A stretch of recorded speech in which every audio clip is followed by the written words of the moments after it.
simply because you don't carry ego and you delegate the job to them and communicate.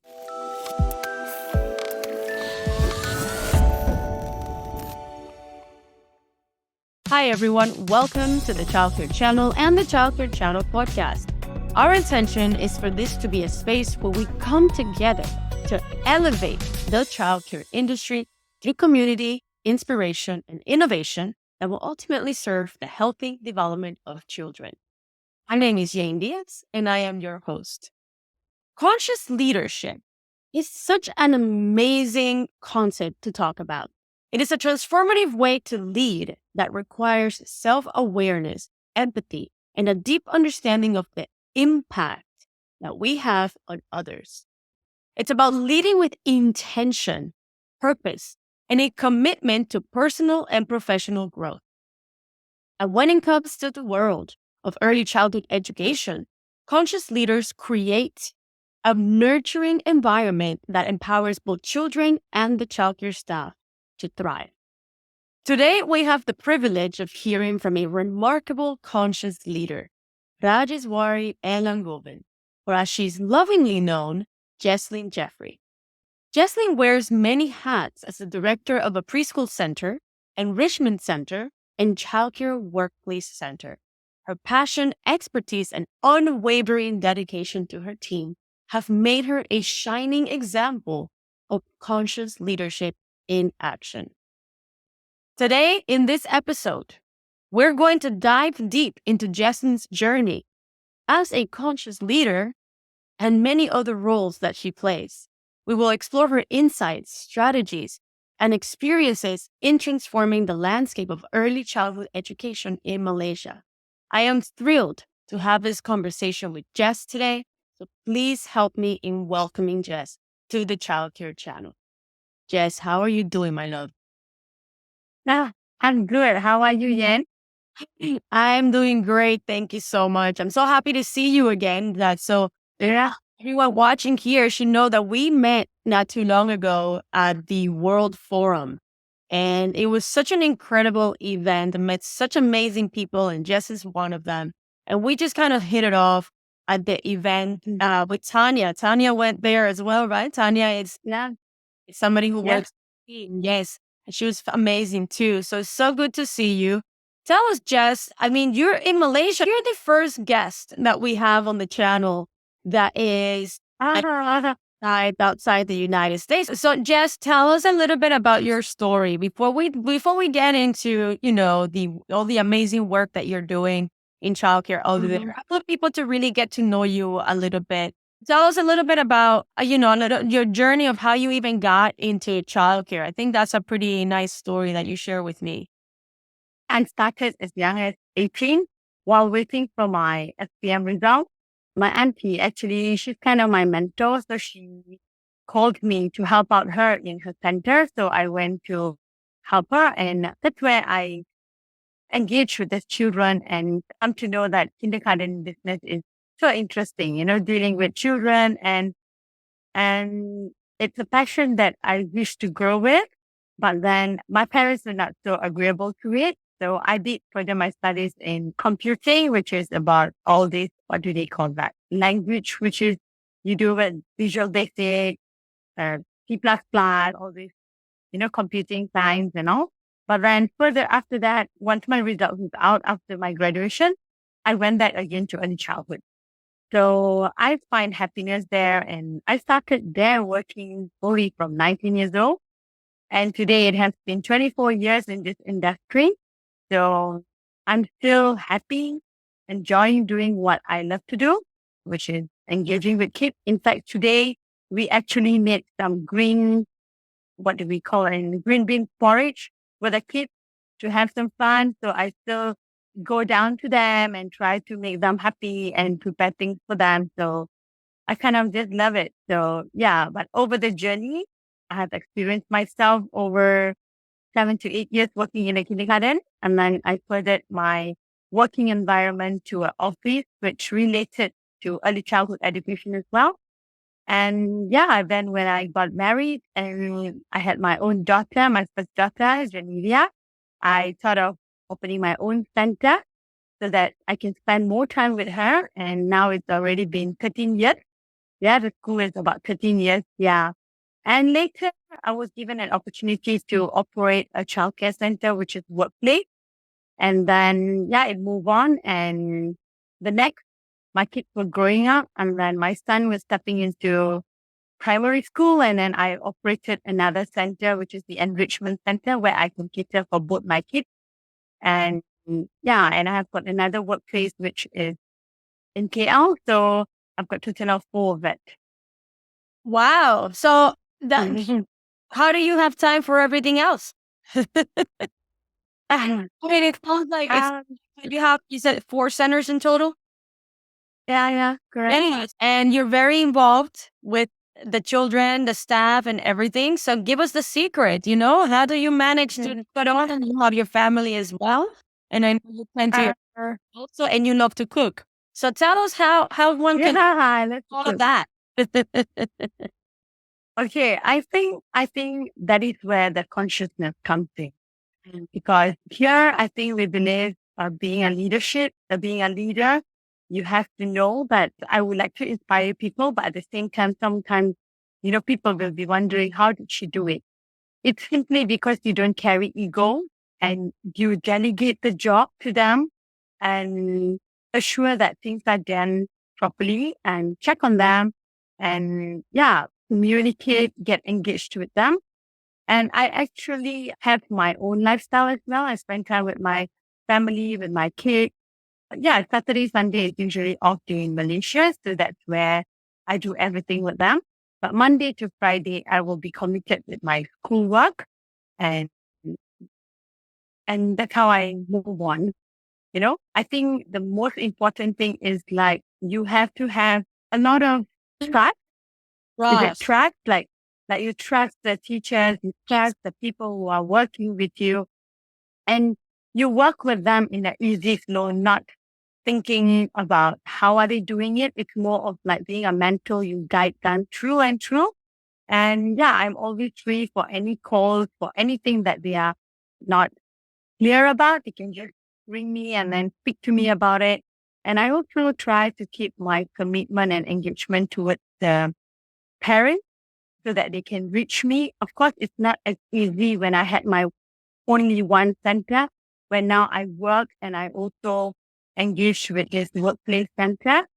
So let me ask you something. It sounds to me that you really empower your staff to make decisions, to run with things, but you're also quite involved in the sense that if they ever need to communicate about anything, the doors are open and they can talk to you openly and freely.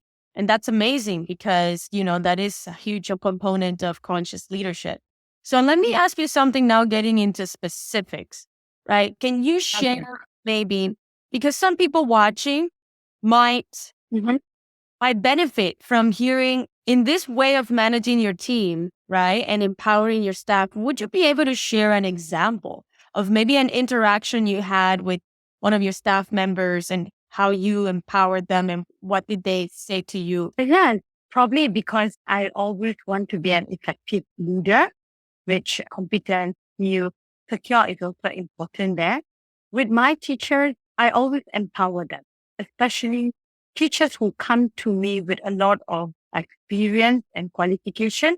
I try to push them to another level and give them some guidance and tell them, okay, why don't you take over? Why don't you manage this center? First thing they will say to you is, no, I don't want, I'm not ready. I just come here to teach. I enjoy being with kids, but not doing the management work. You see, when you have to operate a center, you need to know a lot.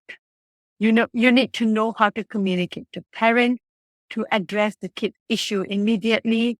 And you should be always in awareness, like you can't be taking your own sweet time. Do you agree with me? So here, a lot of teachers in Malaysia, they tend to feel they are happy with what they are doing and they do not want to grow. But now looking at this current era, there's a lot of the young ones who want to grow. And those who have experience, they tend to still settle with whatever they are doing currently. But it's always the inspiration, like what you say. We have to talk to them, we have to engage them and give them the confidence. And I always tell them, a preschool teacher's salary is not as much. So if they grow and they, climb the ladder, then they have more income to it. And they will have more proper salary coming in, and they can be committed to the work skills that they are doing and probably, enjoy what they are doing at the same time. Thank you for sharing. This is really wanting to understand, how is it that a conscious leader like you empowers the employees and the staff. And so it sounds to me from what you've just shared that, you really push them to grow. You have very conscious in your mind. Somebody who comes in, I heard you say, even somebody who comes in with a lot of experience, with, really comfortable working with the kids and managing a classroom and everything. That's not good enough for you because you want to really, right? Like you want to really conscious about, okay, I know this person is really good at what they do, fantastic, but I want to challenge them to grow more. So here's what goes, and then you empower them in growing, really putting them in positions that would require them to get out of their comfort zone, right? I experienced one of the incidents during COVID. We celebrated online Teachers Day. So all the teachers were given a chance to wish each other. So there was this one teacher, she came and she actually spoke about me. She said she was thinking of leaving me many times because she's one of the center coordinators, and I've employed her from teacher to grow to be a coordinator and to manage the center. She said, oh, I never come here to do accounts. I never come here to check on kids' status, but I'm here to just teach. So then she said she always feels, she has to do extra of my work. But later part, I explained to her, I said, I can see that you can grow. And trust me, one day when you operate your own school, everything is in your fingertips. You have learned everything from me, and you only learn when you do it. My inspiration or how I became a successful person today in this industry is because the principal that I worked with gave me the room of improvement, and she has shared a lot of things to me, which is simply letting me to handle the situation. So that's where you learn. You tend to, oh, okay, I know how to do this. I know how to do that. And later part, you will say, oh, okay, I think I'm a good leader. I can now start up my own company. So I always tell my teachers, it's very important for us to actually know what are we here for? If you're working with children and one day you definitely want to have your own school. So if you want to, then you have to learn and grow your mindset to have one. I encourage the young teachers. Most of the time I encourage them. And we have to be thankful to today's technology because all my 4 center coordinators are working equally close to each other. So they have a group of communication in WhatsApp, and then, they create a schedule for me. Like today I'll be in this school, tomorrow here, and the after here. So everything is planned and everything is organized well. And there you see, I can actually commit equally to all the center and keep the balance in what I'm doing. That's amazing. So you're able to do what I'm hearing is you're able to do all of this amazing work and have many centers, 4 centers, and I'm sure you'll keep growing from there because you have been able to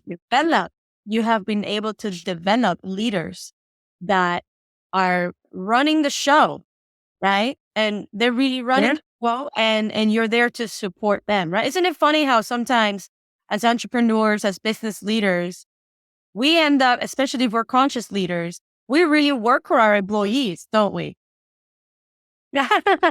Yeah, agree. Agree. Even with my own team, I'm always thinking about how can I be a better leader today, and where are they? They also my team members are in their 20s. And so, we're very alike in that regard, where we really thinking about consciously how to empower them and how to allow them, give them the space for them to grow if they choose to. So that's amazing that you're doing that with your team. And let me ask you something because, I am familiar with childcare in the United States, but I'm not really that familiar with childcare or early childhood education in Malaysia. So can you tell us a little bit about how your childcare centers operate when it comes to the attention that the children get? So can you share with us a bit about that structure of, let's say, what do the children see when they're in there and how do you go about educating them? Yeah, in Malaysia, they have childcare. The childcare is to cater from 11 months to 4 years old. And we have a ratio for 11 months to 24 months, 1 to 3 or 1 to 5. Well, for 3 and 4 years old, it will be 1 to 10. And another one, which we call as a preschool, which is kindergarten, there we actually accept 5 years old students and 6 years old students. But in Malaysia, we also accept 4 years old kids who would like to have kindergarten, early childhood in as young as 4 into kindergarten. Okay, so you serve children up until what age? For kindergarten, it's up to 6 years old. Up to 6. So from basically 11 months to 6 years old between the 4 schools. Is that right? And for me, okay, for mine, I'm serving 11 months to 4 years old, yes, and 5 and 6 in the preschool. And I've got an enrichment center, 7 years old to 15 years old. So the enrichment center, it's from 7 to 15. Okay, tell me a little bit about that. What is the enrichment center about? Here in Malaysia, we have this after-school care where our parents are working and they can't be on time to fetch the children or to provide transport to send them to school on time.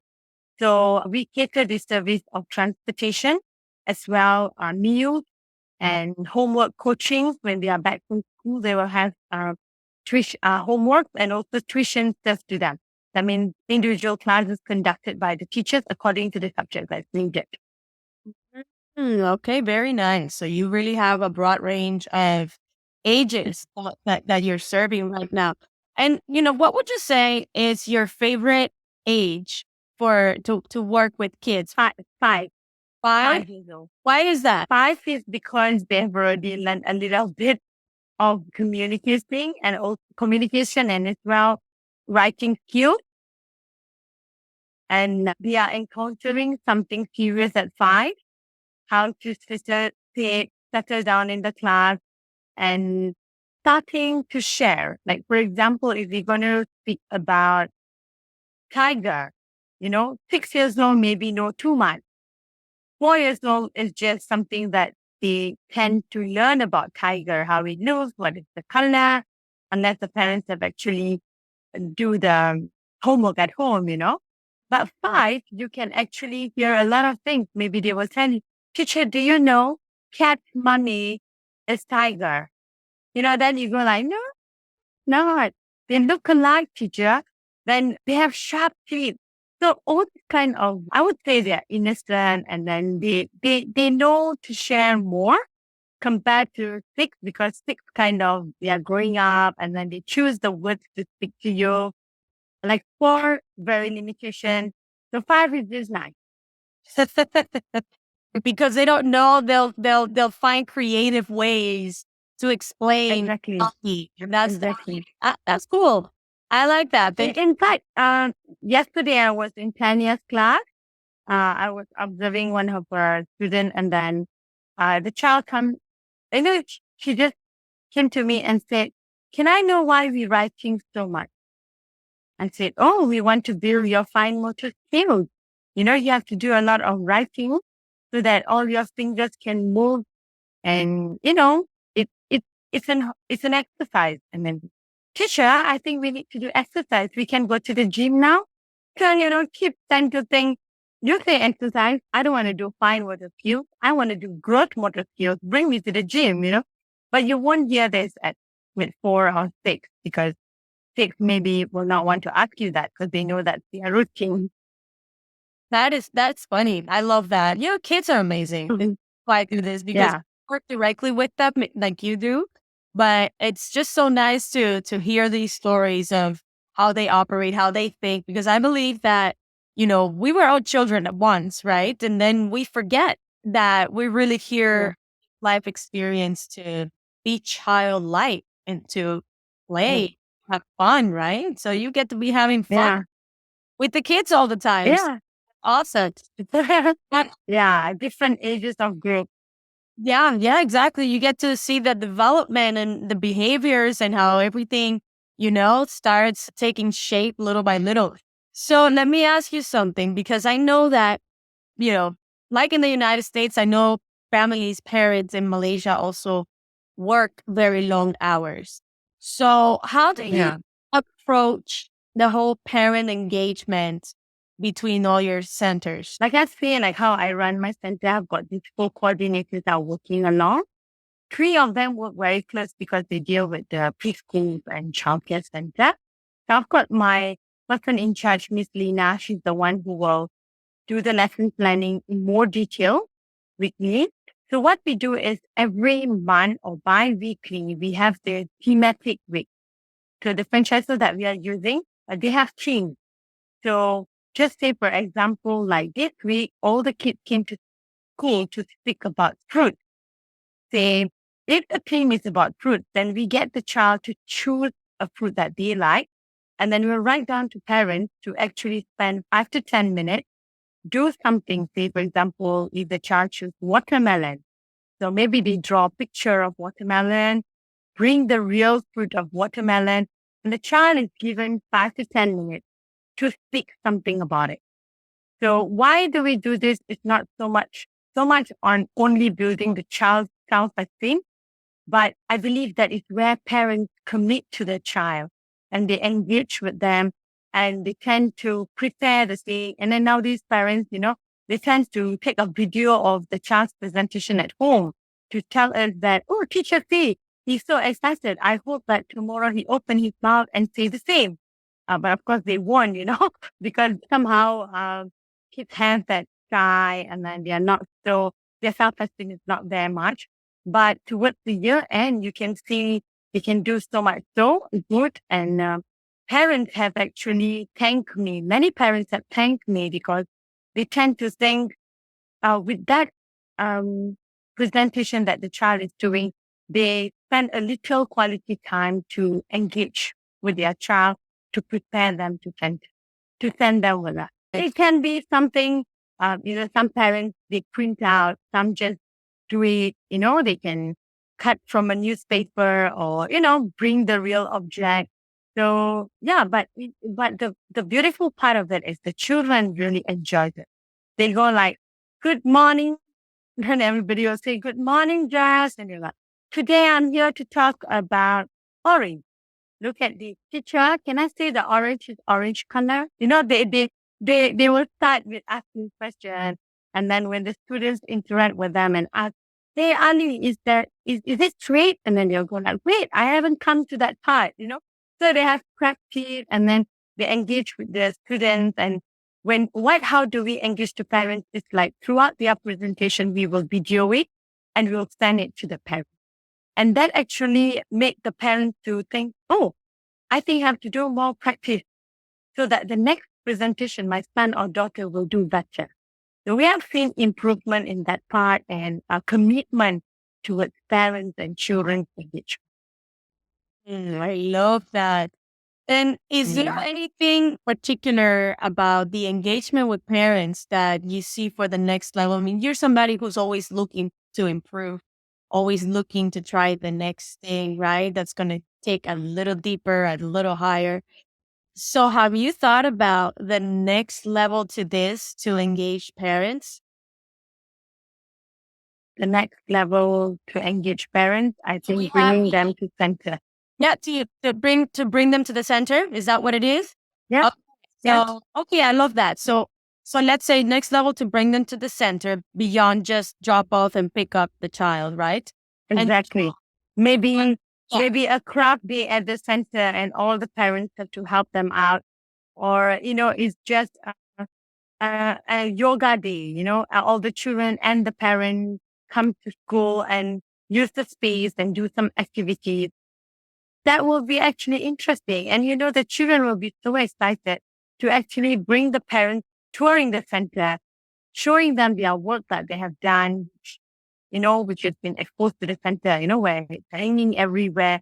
I'm sure the kids will be very excited. Don't you Well, think so, sure. Ian? Absolutely. And then it's then almost like my mom or my dad or both are in my world. Let me show you. I know I have something to show you, because usually parents are showing kids things. And Correct. child, And the tiniest thing that they would like to, sorry, Danny, and the tiniest thing that they would like to share is, this is my chair. This yellow chair is my chair. This is my table. This is where I sit. This is where I have my breakfast. This is where I take my shower. All this is kind of interesting. I think parents should be engaged, but due to COVID and now it's been settled down, we have been reducing parents' engagement inside the center because the kids are not vaccinated. But surely it will be one of my ideal projects to bring the parents. I have done once when we celebrated Mother's Day. We invited all the mothers to the center, and the kids actually presented a choral speaking to parents, to mothers, and they cut cake and they celebrate and they did a handmade rolls for all the mothers, and all of them were so overwhelmed and excited, like, this is my son and he did this for me, that engagement. I love that. Well, that's great because, I know parents are busy, but sometimes we really need those spaces to be created. Like what you just said, we need those spaces to be created to help them get out of the autopilot day to day, because at the end of the day, yes, it is important to work, to be able to provide comfort and, like basic necessities. Yeah. Children, that's very important. And I understand that. But it's also important to be there for the child, to give them. Because that is the most important thing, because they grow very fast. My students who has been with me, like when I bump into them, they are now 15, 16, 17. That is my own center. But when I was a kindergarten teacher, my students will still keep in touch with me thanks to Facebook. They are like 26, 27. And when they go like, hi teacher, how are you? And we go like, wow, you've grown up, So it's interesting. And I think children will always remember that little things that they have done during the early childhood. I love that because, you have such experience and so many years that you actually get to see the child become the adult and they keep in touch, which is amazing because, Sure. can't common, well, at least not here in the United States. It's not really common for child so little to then keep in touch as an adult with their kindergarten teacher or preschool teacher. So tell me, I'd love to know, in that special space where you are, have you had a story with a child that became an adult and they shared something? Maybe what do you think they remember most about you from those early years? Oh, they love my accessories. What? Accessory? Do you wear a lot of accessories? When I used to be a kindergarten teacher, which is 20 years ago, I used to bring myself to school where I can be attracted to the students, like wear some chains, make sure that they come in as a teacher. Is that something new? Or paint my nails so that they get excited and they come and look forward to see, or look for me to just find out how do I look today. And, especially every Monday morning. And yeah, I have a student. She was with me from 5 years old. And when I operated my own center here in PL, in Sharjah, she actually came to visit me. And that time she was 22 years old when she came to visit me. Yeah. And it was so beautiful that her cousin sister is my student. So I was like, oh my, and she still tell me like, oh teacher, you still have all your accessories with you, like I tend to just do out, like I like to go and the children, again, let me be very frank with you again. I don't really pay visit to all the school at all the time or all the days. But the minute I step in, they just run, come to you and hug you. I said, teacher Jess, teacher Jess, teacher Jess. I know some of my teachers go like, we are here the whole day. We don't get in, And sometimes they go like, they show faces like, oh, what's happening? She just stepped in and you guys are running towards her. And And the good morning goes like so loud and they're just excited. I think that natural engagement that you do with children is very important, and they feel comfortable to just come to you and to talk to you and to tell you, teacher, yesterday my mom bought me this. All this is like out of comfort zone, and they feel that they can speak to you, they will. But I'm not telling my teachers are not good. They all are fabulous and they're doing their very best because I'm the leader here and inspiring them. So I always will speak to them the same way. I always tell them being a kindergarten teacher is not easy because you are the second mom and you are building rules and regulation and setting up routines and putting them in the right space, how much fun they have. They also have to have discipline, but that leads them to be a better person in their life. So sometimes some strict teachers tend to not get that warm hug from the kids. But I'm sure when they grow up, they know that that's the particular teacher who have built them. Absolutely. And you know what? This speaks a lot to, a big thing we're talking about today, which is conscious leadership. Because just like you are a conscious leader for your staff, staff also get to be conscious leaders for the children, And it's, I love what you shared about the accessories because even from a young age, when you were a teacher, right? Even from that young age, you had such intention about, I'm going to make it a point to cater to the children. I'm going to make it a point to wear this accessory, dress in this way, entertain them, to give them something that they're going to like, right? And so you were very mindful about the energy that you brought into the space with the kids, for the kids. And so I'm not surprised to hear that you walk into a center and the kids are crazy, even if they don't see you every day. They go crazy over you, because you just come with this energy. They're not thinking, oh, teacher Jess has an energy. They're not thinking that. They're just feeling it. And so the moment you walk in and they feel this excitement from you to be around them, and they feel that it's love. It really is. It's this form of unconditional love and giving that you have for them. Kids pick up on this stuff. So even for teachers, I would say, before you even step into the classroom, what is the energy that you're bringing into this classroom? Because, it's not so much what you say, but how you carry yourself, what you do, and what is it that the kids are actually feeling from you, Because you can say to somebody, you can discipline them and you could say, this is how you do this and this and that. But you say it with love, the child feels it. Yeah.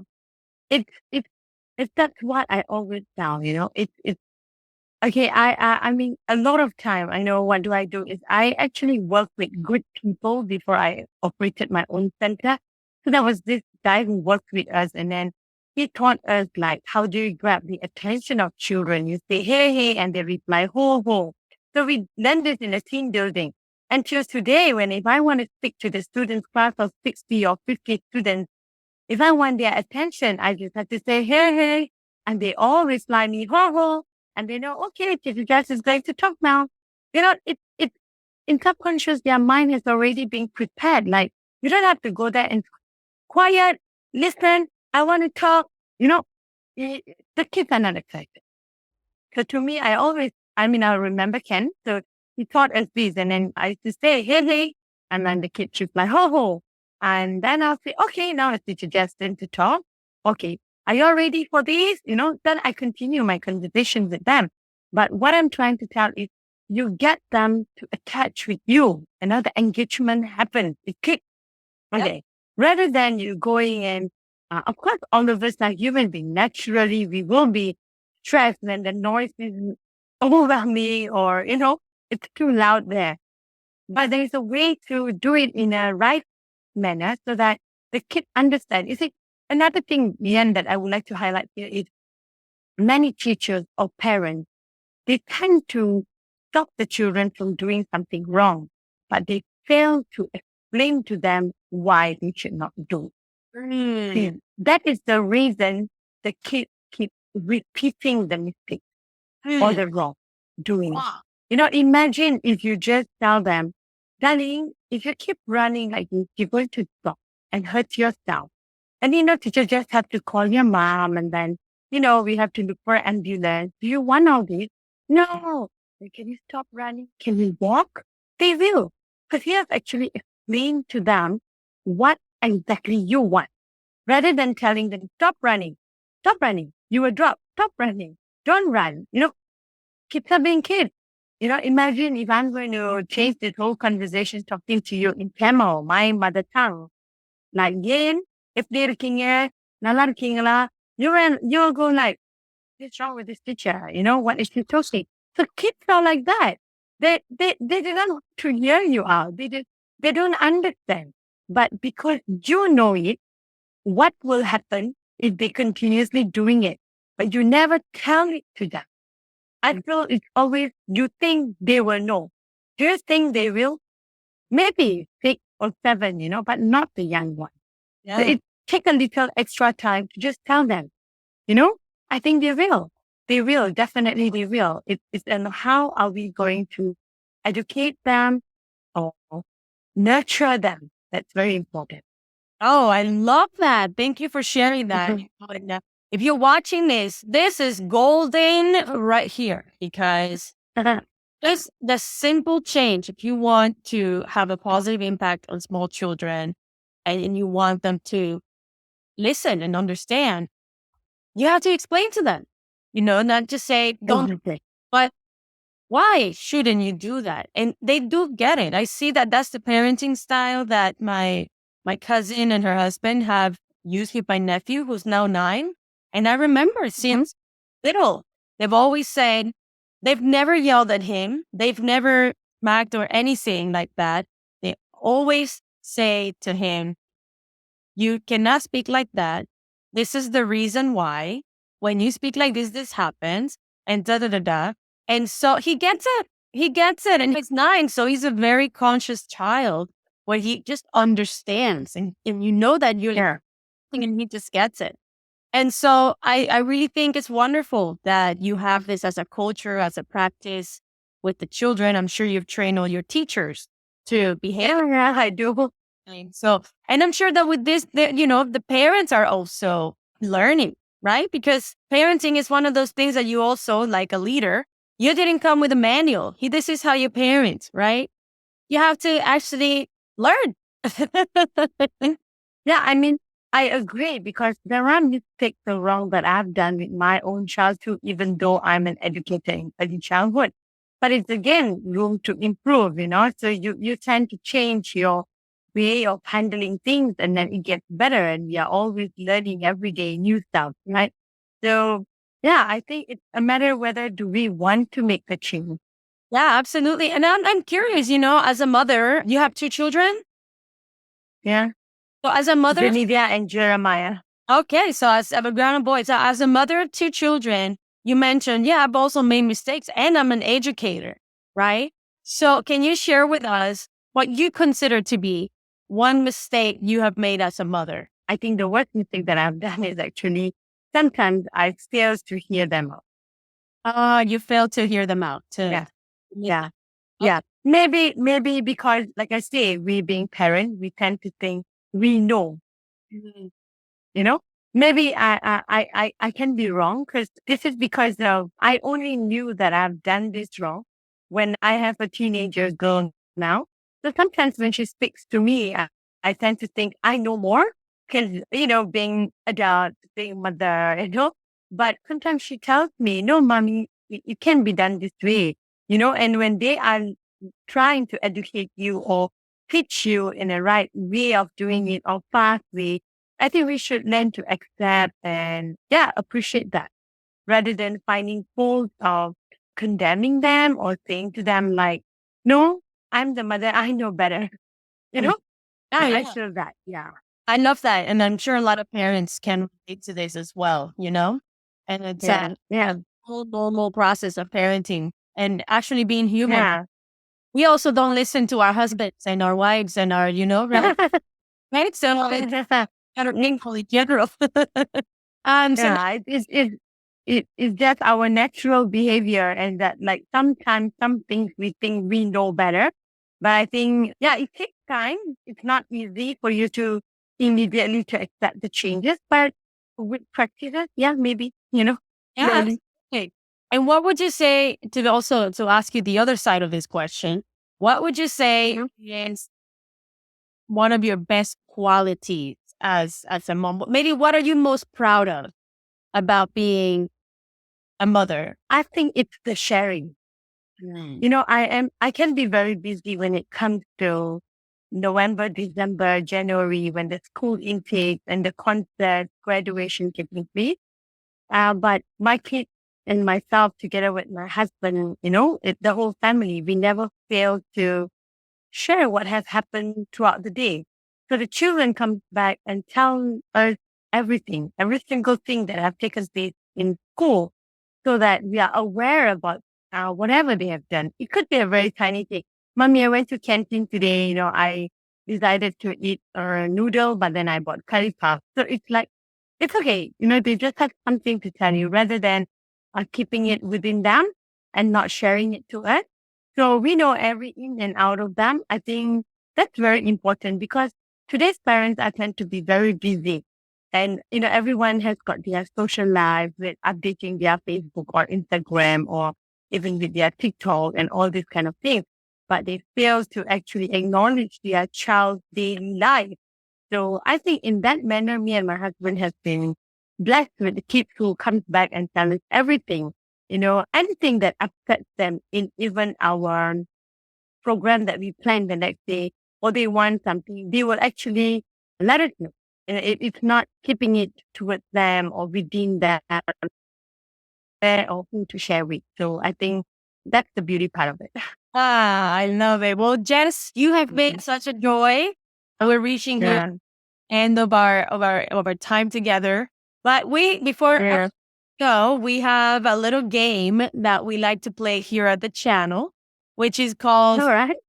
yes, it's called Three in a Beat.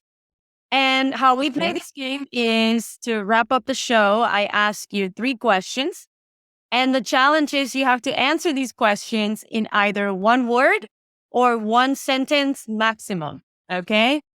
And you have to answer the Okay. first thing that comes to mind. Are you ready to play Three in a Beat? Three in a bit. Yes.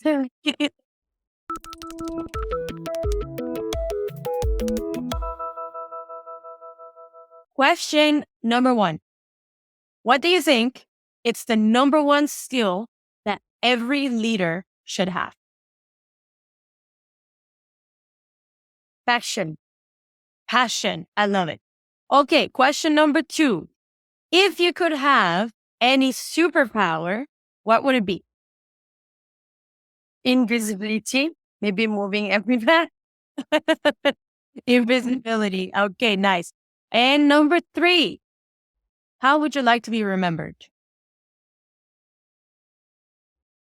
A loving and a caring person. I love it.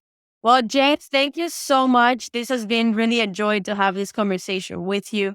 Before we leave, is there anything, any message you would like to share to say goodbye?